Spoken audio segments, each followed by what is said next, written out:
what's likely going to happen is renewable energy is probably going to surpass coal in 2025. By 2040, it's going to be almost caught up with natural gas. By 2050, it will possibly be the plurality, if not the majority, of the energy that we use in North America. And by 2100, 80 years from now, we are likely to have almost entirely renewable energy. Not entirely, but getting close, about 80% saturation.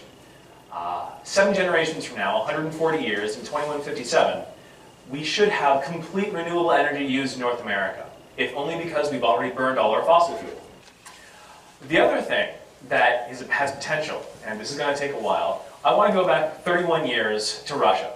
And 31 years ago, in 1986, in Russia, there was a bit of an accident in a place called Chernobyl. The largest nuclear accident in the world. It was terrible, and everyone deserted the place. Now, about 5-10 years ago, they started going back and investigating Chernobyl and seeing what happened. And one of the things that they discovered inside the reactor core was a fungus growing there. And they were baffled because the levels of radiation were, 1, much lower than they had expected given the time that had passed, and 2, still lethal.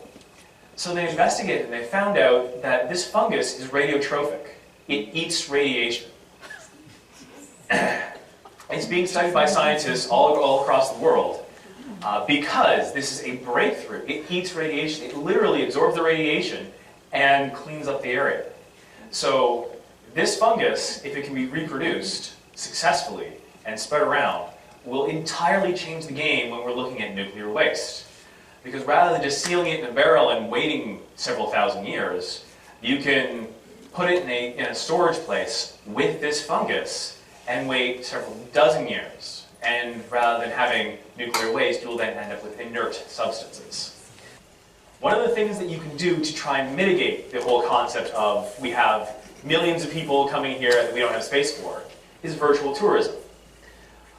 This includes building a virtual Bruce Peninsula and controlling the intellectual property rights. I told you there was a reason for that.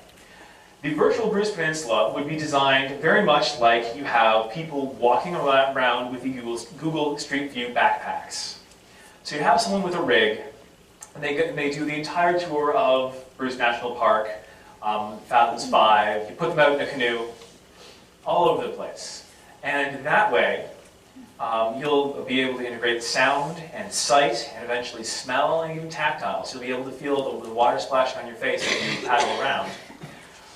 And you'll be able to integrate this into one solid program and sell it, and you'll be able to get the money from it even though you don't have a single tourist set foot here. And I'm sure a lot of you think that's a great idea.